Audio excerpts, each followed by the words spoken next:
Dr. Lisa Kane checked her medical equipment for the third time in 10 minutes. Her hands were shaking slightly as she arranged the scanners and instruments on the examination table. She had performed thousands of medical exams in her career, but never on an alien being from another world. The medical bay doors opened and Captain Morrison entered with Ben Taylor close behind him. Both men looked nervous, but ready for whatever was about to happen. "Are you prepared, Doctor?" Jake asked. His voice calm despite the tension in his shoulders. "As ready as I can be for something like this," Lisa replied. "I've set up every scanner we have, the bioanalyzer, the cellular reader, the bone density scanner, everything. If there's something to find, we'll find it." A low humming sound filled the room, and 5 columns of blue light appeared near the far wall. The light grew brighter and slowly, 5 figures materialized inside the beams. Lisa felt her breath catch in her throat as she got her first clear look at the aliens. Commander. HFY was enormous, nearly 8 feet tall and covered in scales that looked like dark green crystal. He had 4 arms, each ending in hands with 6 fingers.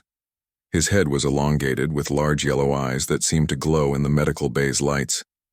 The other 4 aliens were similar but smaller, and their scales showed different colors ranging from blue to deep purple.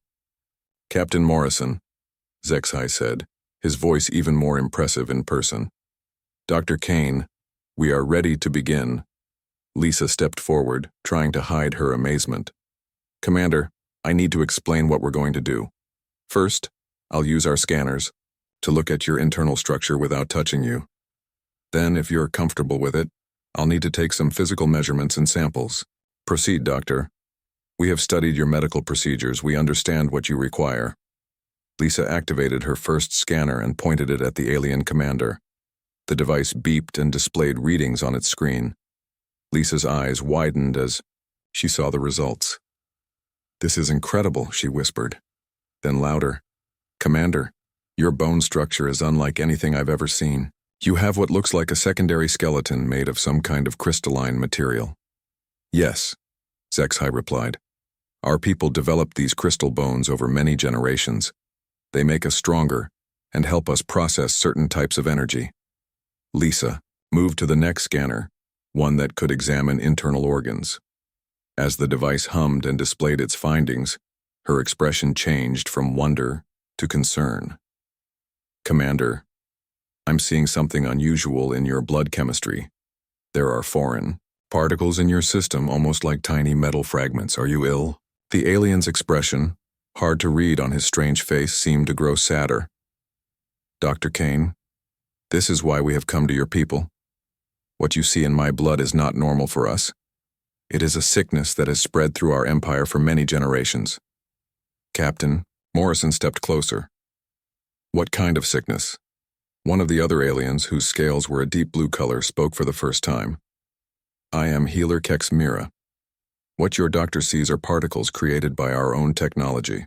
Our ships, our weapons, our cities, they all use biocrystalline systems that connect directly to our bodies. But something has gone wrong." Lisa continued scanning, her medical training taking over despite her shock. "The particles are everywhere, in your bloodstream. They're interfering with your cellular functions. How long have your people been dealing with this?" 300 of your years, HFY said. "At first, only a few of our people became sick. Now entire planets in our empire are affected. Our scientists cannot find a solution." Dr. Paul Chen, who had been quietly observing from the corner, stepped forward. "Commander, may I ask why you think humans can help with this? Our technology is very different from yours." "That is exactly why, Dr. Chen," HFY replied. "Your machines work on principles completely unknown to us. Your computers use what you call quantum processors. Your ships use plasma conduits. None of this creates the electromagnetic frequencies that are poisoning my people." Lisa looked up from her scanner readings. "You think our different technology might be the key to solving your problem?" "More than that, Doctor. We believe your people themselves might be the solution. We have observed your species for some time. You adapt to new environments faster than any race we have encountered. Your bodies seem to resist many forms of damage that would kill others." Amy Rodriguez, the ship's biologist, entered the medical bay carrying additional equipment. She stopped short when she saw the aliens but quickly recovered her composure. "Doctor, Kane asked me to bring the genetic scanner," she said, setting down a complex device. "Perfect timing, Amy," Lisa said. "Commander, would you allow us to examine your genetic structure? It might help us understand how this contamination is affecting your people." HFY nodded. "We expected this request. Healer Kex Mira has prepared samples of our genetic material for your study." The blue-scaled alien stepped forward and handed Amy a small container filled with what looked like glowing liquid. "This contains genetic information from several of our people, both healthy and sick." Amy connected the container to her scanner and began the analysis. After several minutes, she looked up with a puzzled expression. "This is strange," she said. "Your genetic code is incredibly uniform. There's almost no variation between individuals, even from different planets. This is by design," Kexmir explained. "Over thousands of years, our people eliminated genetic flaws and weaknesses. We made ourselves perfect." Lisa frowned as she compared the alien genetic data to human samples on her computer. "But genetic diversity is usually a good thing. It helps species adapt to new challenges and resist diseases." "Perhaps," HFY said, "but it also makes species chaotic and unpredictable. We chose order and perfection." Captain Morrison, who had been listening to the entire exchange, spoke up. "And now that perfection might be what's making you vulnerable to this contamination." The alien commander's large yellow eyes fixed on Jake. "You understand quickly, Captain. Yes, we suspect our genetic uniformity makes us all vulnerable to the same weaknesses. Your people with your chaotic and diverse genetics might possess resistances we lack." Lisa looked at her readings again, then at the alien standing before her. "Commander, you're not just asking us to examine your bodies. You're asking us to help save your entire species." "Yes, Dr. Kane, that is exactly what we are asking." Captain Jake Morrison stood on the bridge of the USS Horizon, staring at the massive ship that had appeared on their screens just minutes ago. The alien vessel was 3 times larger than his own ship, dark and angular like a giant spear pointed at his crew. Red lights pulsed along its hull in patterns that hurt to look at directly. "Sir, they're sending a message," said Communications Officer Karen Mills, her voice tight with worry. "It's coming through in perfect English." Jake felt his stomach drop. If these aliens could speak their language, they had been watching humanity for a long time. "Put it through." A deep voice filled the bridge, rough and strange but clearly understandable. "Human vessel, this is Commander HFY of the Kitharin Empire. You will prepare to receive our delegation immediately." Jake looked around at his crew. Lieutenant Commander Ben Taylor had his hand near the weapons controls. Dr. Lisa Kane stood near the back of the bridge, her medical bag already in hand. Chief Engineer Sam Collins was running diagnostics on their systems, probably checking if they could run if things went bad. "This is Captain Morrison of the USS Horizon," Jake replied, keeping his voice steady.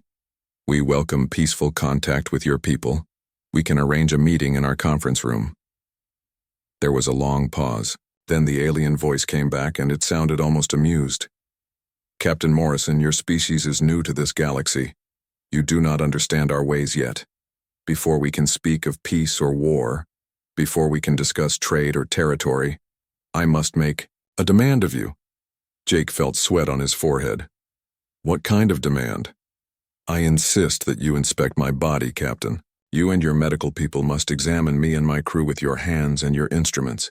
You must know our flesh before you can know our intentions." The bridge went completely silent. Jake could hear the hum of the ship's engines and the quiet beeping of the computers. He looked at Dr. Kane, who was staring at the communication panel with wide eyes. "Could you repeat that request, Commander?" Jake asked, sure he had misunderstood. "You heard correctly, human. Your Dr. Kane, whose name we already know, must perform a complete physical examination of myself and my officers. She must touch our skin, examine our organs, understand how our bodies work. Only then can we begin proper negotiations." Dr. Kane stepped forward, her face pale but determined. "Captain, This is highly unusual. In all our first contact protocols, there's nothing like this. Jake held up a hand to keep her quiet while he thought. The alien ship could destroy them easily if it wanted to, but instead of making threats or demands for surrender, this Commander HFY was asking for something that seemed almost vulnerable. Why would a powerful alien want to be examined by humans? Commander HFY, can you explain why this examination is necessary? Our two species have just met. This seems like a very personal request. Another pause, shorter this time. Captain, my people have a saying. Trust begins with flesh knowing. We cannot respect or fear an enemy whose body we do not understand. We cannot trust an ally whose blood we have not seen. Your species is strange to us. Your ships, your weapons, your technology, all of it works in ways we do not recognize. But bodies, Captain Morrison, bodies tell the truth. Ben Taylor leaned close to Jake's ear. Sir, this could be a trap. They might be looking for biological weaknesses, ways to create weapons against us. Jake nodded but kept listening as the alien commander continued. My people have traveled this galaxy for thousands of your years. We have met many species. Some we conquered, some we traded with, some we destroyed. But you humans, you are different. Your bodies are weak, your lifespans are short, your technology is primitive, yet you spread across worlds faster than species twice your age. You adapt to environments that should kill you. We must understand how. Dr. Kane spoke up. Captain, from a scientific standpoint, this could be incredibly valuable. We'd learn as much about them as they learn about us. It's an exchange of information. More than information, Doctor, the alien voice said, apparently hearing her through the open channel. It is the beginning of understanding. Will you agree to this, or shall we find another human ship to make this request? The threat was subtle, but clear. Jake knew there were other human colonies and ships in this sector. If he refused, the Catharans might approach them instead. At least here, he could control the situation somewhat. How many of your people would need to be examined? Jake asked. Myself and 4 of my officers. In return, if you wish, 4 of your people may examine us in the same manner. We will submit to your procedures as you submit to ours. Jake looked around his bridge again. His crew was scared but ready. Dr. Kane gave him a small nod. She was curious despite the danger, and Jake knew that curiosity had driven humanity to the stars in the first place. Very well, Commander HFY. We agree to your request. My medical officer will prepare for your arrival. Excellent, Captain. We will transport to your ship in 1 of your hours. Please ensure Dr. Kane has her most advanced medical equipment ready. She will need it. The channel closed, leaving the bridge in tense silence. Jake turned to his crew. You heard the alien. Dr. Kane, get your medical bay ready for whatever's coming. Ben, keep our weapons ready, but don't target their ship unless I give the order. Sam, monitor all our systems. If this goes wrong, I want to know immediately. His crew scattered to their tasks. Jake stared at the alien ship on the screen. In 1 hour, he would meet beings from another world who insisted on the strangest first contact protocol in human history. He could only hope he wasn't about to make the biggest mistake of his life. Dr. Lisa Kane spent the next 4 hours studying the alien genetic samples while Commander HFY and his team waited patiently in the medical bay. Captain Morrison had ordered food and water brought for their guests, though the aliens politely declined everything except water. Lisa's computer screen showed dozens of genetic charts and analysis results. The more she studied, the more amazed she became. The Catharan genetic code was like a perfect machine, with every gene carefully designed for a specific purpose. There were no random mutations, no leftover DNA from evolution, no genetic quirks that served no function. Amy Rodriguez looked over Lisa's shoulder at the data. It's beautiful in a way, she said quietly. Every part of their DNA has a purpose. Nothing is wasted. That's exactly the problem, Lisa replied, pointing to a section of the genetic map. Look at this. Humans have dozens of different immune system variations. Some people are naturally resistant to certain diseases. Others are better at fighting infections, and some can handle toxins that would kill most people. But the Catharans only have one immune system designed for their entire species. Dr. Paul, Chen joined them at the computer terminal. So when something attacks their immune system, it affects everyone the same way? Exactly, Lisa said. And these electromagnetic particles from their technology are attacking the one weakness that all Kitherans share. They can't process certain energy frequencies because they were never designed to handle them. Captain Morrison entered the medical bay with Chief Engineer Sam Collins. Sam was carrying a tablet full of technical diagrams and looked excited despite the serious situation. "Doctor, I've been analyzing the Kitheran technology with their permission," Sam said. "Their entire civilization runs on biocrystalline systems that connect directly to their nervous systems. It's incredible, but it's also poisoning them." Commander HFY stood up from where he had been sitting. "Engineer Collins speaks truly. Our technology gives us great power, but it creates electromagnetic patterns that our bodies cannot filter out. Over time, these patterns build up in our blood and organs. But here's the interesting part," Sam continued, showing his tablet to the group. "Human technology works completely differently.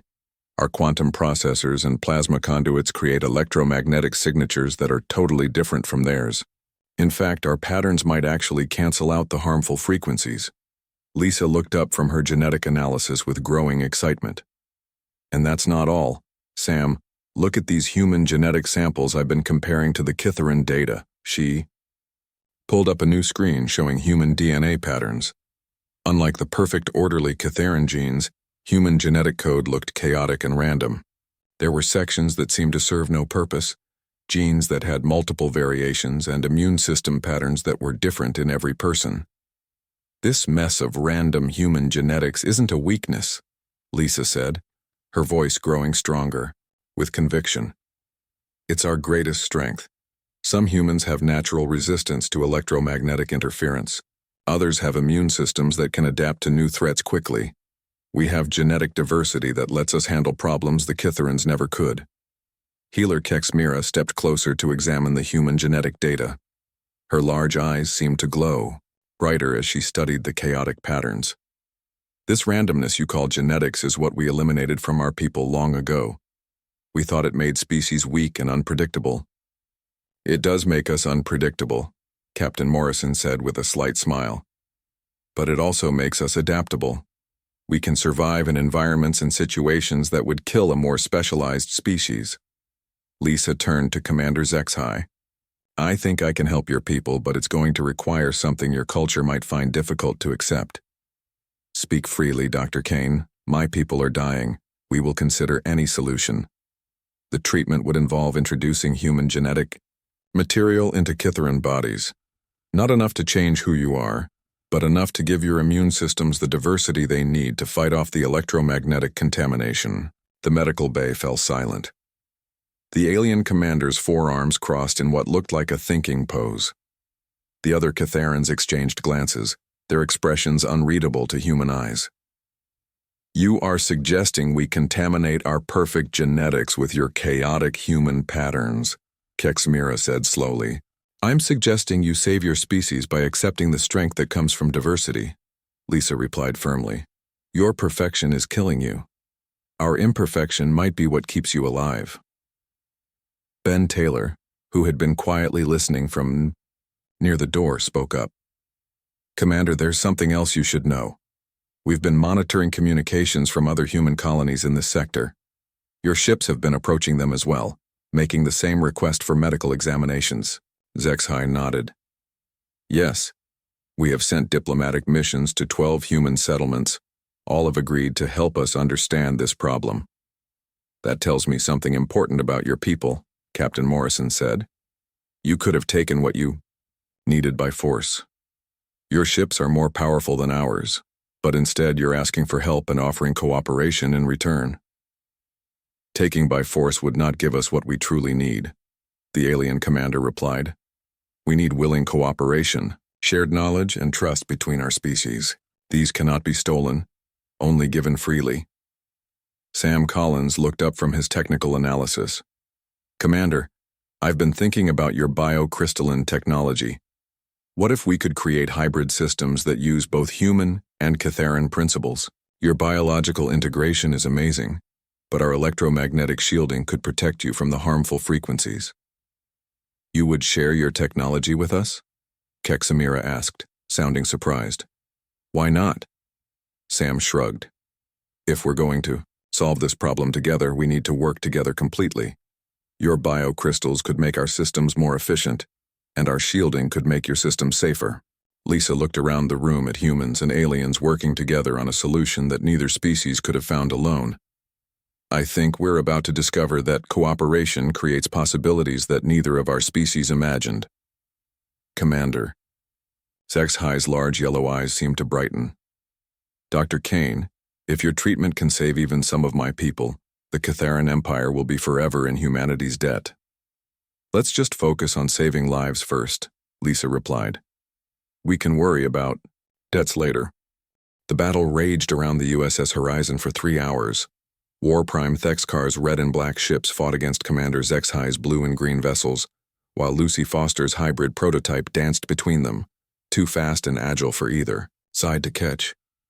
Captain Jake Morrison watched the fighting from his bridge, knowing that the outcome would decide the future of both species.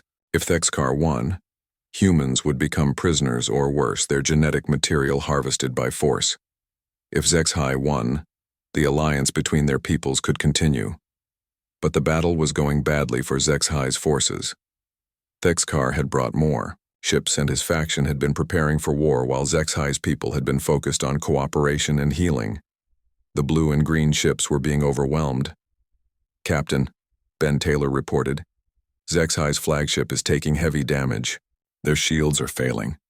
Dr. Lisa Kane's voice came through the communication system from the medical bay. Captain, I've just finished treating the second Catharan patient. The treatment is working even better this time. We're learning how to make it more effective, and idea formed in Jake's mind. Lisa, how many Catharans could you treat if we had unlimited resources and time? All of them, eventually. But Captain, each treatment requires human volunteers to provide immune cells. We'd need thousands of humans, working together to treat an entire empire. Jake smiled grimly. Then that's exactly what we're going to offer them. He opened a communication channel to all the ships in the battle, both friendly and hostile. This is Captain Morrison of the USS Horizon. I'm speaking to all Catharan forces in this system. The fighting continued, but Jake knew they were listening. War Prime Thexkar, you want to take what you need by force. But what you need isn't just genetic material. You need a permanent solution to save your entire species. Only cooperation can give you that. Thexkar's angry voice responded immediately. Humans are weak and unreliable. We cannot depend on your continued help. You're wrong about us being weak, Jake replied. Lucy, show them what human and Catharan cooperation can really do. The hybrid prototype suddenly accelerated beyond anything seen before. Lucy had learned to interface completely with the biocrystalline systems, and the ship responded like an extension of her own body. She flew through Thexkar's formation, not attacking but demonstrating the incredible capabilities of the hybrid technology. This ship is more powerful than anything your empire has ever built, Jake continued. And it only works because humans and Catharans are working together. Our different ways of thinking, our different technologies, they make each other stronger. Amy. Rodriguez added her voice to the communication. War Prime, I've been studying the genetic data from both our species. The hybrid approach doesn't just cure the electromagnetic contamination. It actually makes Catharan biology stronger and more adaptable. Dr. Kane spoke from the medical bay where she was monitoring her patients. The Catharans I've treated aren't just healed. They're better than they were before. Their immune systems can now handle threats that would have killed them previously. Healer Kex Mira, whose ship was fighting alongside Zexhi's forces, added her own testimony. I've examined the treated patients myself. Dr. Kane speaks truly. The human genetic diversity doesn't contaminate our perfection. It completes it. There was a long pause in the battle as Thexkar considered these words. Finally, his voice came back, less angry but still suspicious. Even if your treatment works, it requires ongoing cooperation. What happens when humans decide they no longer wish to help us? What happens when your short lifespans end and new generations forget their promises? Captain Morrison had been thinking about this exact problem. War Prime, You're thinking about this wrong. You see dependence, but I see partnership. Yes, you'll need ongoing human help, but we'll need ongoing Kitharan help too. Your biocrystalline technology could solve dozens of human problems. Your long lifespans could help us plan for centuries instead of decades. Your strength could help us explore dangerous parts of the galaxy. Sam Collins, who had been monitoring the hybrid ship's performance, spoke up excitedly. Captain, the data from Lucy's ship is incredible. The biocrystalline systems are learning from human neural patterns and becoming more efficient. At the same time, our plasma conduits are being enhanced by Kitharan energy manipulation. Both systems are evolving. Commander Zexhi's damaged. Ship moved closer to the USS Horizon. Thexkar, listen to what they are saying. This cooperation doesn't make us weak. It makes both species stronger than either could be alone. The red and black ships had stopped firing, though their weapons remained charged. Thexkar's voice came through the communication system one more time, thoughtful now instead of angry. Captain Morrison, prove to me that this partnership will last. Show me that humans can be trusted for more than just immediate gain. Jake looked around his bridge at his crew, who had spent weeks working alongside aliens to save lives instead of seeking profit or advantage. War Prime, I'll show you something better. I'll show you what our partnership can create for the future. He nodded to Karen Mills, who opened a special communication channel. Suddenly, voices from human colonies across the sector filled the communication system. Dozens of human settlements reported successful cooperation with Kitharan diplomatic missions. Scientists, doctors, engineers, and ordinary people from both species were working together on projects neither could have imagined alone. The final proof came from an unexpected source. Vexatai, the first Kitharan to receive Dr. Kane's treatment, spoke from the medical bay where he was continuing his recovery. War Prime Thexkar, I was dying from the electromagnetic contamination. The human treatment saved my life, but it did more than that. I can now interface with both Kitharan and human technology. I can think in ways that neither species can alone. I am not less Kitharan because of human genetic material. I am more than I was before. The silence stretched for long minutes as Thexkar considered everything he had heard. Finally, his ships powered down their weapons. Commander Zexhi, Captain Morrison, I withdraw my forces, but I will be watching this alliance carefully. If humans prove untrustworthy, I will return. As the red and black ships departed, Jake felt relief wash over him, but he also felt the weight of responsibility. Humans and Kitharans were now linked together in a partnership that would define both their futures.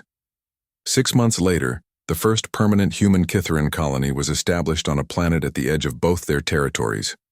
Dr. Kane ran the medical center where humans and Kitharans worked together to treat patients from both species. Children from both races played together in the colony's gardens, their games creating new forms of cooperation that adults from neither species had imagined. The future belonged not to the pure or the perfect, but to those willing to grow together. 2 weeks after the first meeting, the USS Horizon had become something no human ship had ever been before. Half of the medical bay was now equipped with Kitharan biocrystalline healing devices, while the other half remained purely human technology. Dr. Lisa Kane worked alongside Healer Kexmira every day, their two species' medical knowledge combining in ways that surprised both of them. The first breakthrough came when Lisa successfully treated a young Kitharan officer named Vexatai.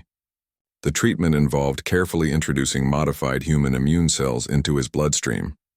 The process took 6 hours and required constant monitoring, but when it was finished, the electromagnetic particles in his blood had decreased by 60%. The human cells are actually teaching his immune system how to fight the contamination, Lisa explained to Captain Morrison as they watched Vexatai recover. It's like giving his body a new set of instructions for dealing with the electromagnetic interference. But the treatment came with a cost. Vexatai would need regular transfusions of human immune cells to stay healthy. This meant humans and Kitharans would have to work together permanently, not just until the crisis was solved. Commander Zexhi stood beside the recovery bed, watching his officer breathe easily for the first time in months. Dr. Kane, your treatment requires ongoing cooperation between our species. Some of my people will not accept this arrangement. What do you mean? Jake asked, though he suspected he already knew the answer. There are those in the Kithaeron Empire who believe we should take what we need from humans by force, rather than depend on your voluntary help. They see this cooperation as weakness. As if summoned by his words, the ship's communication system crackled to life. Ben Taylor's voice came, through the speakers with obvious tension. Captain, we have a problem. Long-range sensors are detecting a large Kithaeron fleet approaching our position. They're not responding to our communication attempts. Jake and Zexhai rushed to the bridge, where the main screen showed more than 30 Kithaeron warships moving toward them in attack formation. These ships were different from the commander's vessel, painted in red and black colors and bristling with weapons. Those are War Prime Thexkar's ships, Zexhai said, his voice heavy with concern. He leads the faction that opposes cooperation with your people. Can you contact him? Jake asked. Explain what we're trying to do here? I will try, but Thexkar believes that strength is the only virtue worth having. He sees our need for human help as proof that our empire has grown weak. The communication system activated, and a harsh alien voice filled the bridge. Unlike Zexhai's measured tones, this voice was full of anger and contempt. Commander Zexhai, you disgrace our people by begging these primitive humans for help. The Kithaeron Empire takes what it needs. It does not ask permission from inferior species. War Prime Thexkar, you do not understand the situation, Zexhai replied. These humans offer us willing cooperation that benefits both our peoples. Their treatment can save millions of Kithaeron lives. Their treatment makes us dependent on them forever, Thexkar shot back. I have a better solution. We will take their genetic material by force and create our own cure without needing their continued help. On the screen, the red and black ships were spreading out to surround the USS Horizon. Jake could see weapon ports opening along their hulls. Commander Zexhai, you have one chance to step aside and let us complete this task properly, Thexkar said. Otherwise you will be destroyed along with these humans. Lisa Kane arrived on the bridge just as the alien fleet completed their encirclement. Captain, what's happening? We were in the middle of preparing the second treatment. It looks like not all Kithaerons want to cooperate peacefully, Jake replied grimly. He turned to his communications officer. Karen, send an emergency message to Earth Command. Tell them we're about to be attacked by a hostile alien fleet. Message sent, sir, but it will take hours for any help to reach us. Pilot Lucy Foster, who had been working with Kithaeron technicians on hybrid ship designs, spoke up from her station. Captain, I might have an idea. The prototype ship we've been building with Kithaeron technology is ready for testing. It's faster and more maneuverable than anything either of our species has built alone. Sam Collins nodded enthusiastically. The hybrid systems work better than we imagined.